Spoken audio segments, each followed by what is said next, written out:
আল্লাহ তাআলা তার ফেরেশতাদেরকে ডেকে জিজ্ঞাসা করতে থাকে যে আমার ফেরেশতারা তাকায় দেখো, দুনিয়ার দিকে একটু তাকায় দেখো, আমার বান্দারা দেখছো তাদের সামনে নানান ধরনের ইফতারি আছে, কি খাদ্য খাবার। আবার মনে হয় ইফতারের সময় যে খাবারগুলো সামনে থাকে, রোজার সময় বাদে যদি অন্য সময় ওই খাবার যদি সামনে আসতো বলে খাবারের বসে ফেলছে, ঠিক না? এত খাদ্য খাবার, কিন্তু রোজা রাখা অবস্থায় কেউ খায় না। আল্লাহ ডাক দিয়ে বলে এরা খায় না কেন?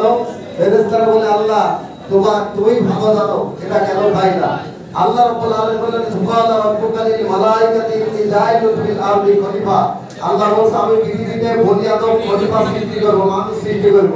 ফেরেশতারা তখন ফেটে দিল যে আল্লাহ ও মানুষ দুই পায়ে জন্তু তৈরি করার দরকার নেই, ও দুনিয়ায় যাবে খালি মারামারি করবে, রক্তপাত করবে, হাসান করাবে, গন্ডগোল করবে। তার সাথে আল্লাহ আমরা যতটা আমরা ফেরেশতা তোমার পবিত্রতা গ্রহণ করব, তোমার জিকির ফিকির আমি ইবাদত দিয়ে পড়ে থাকবো।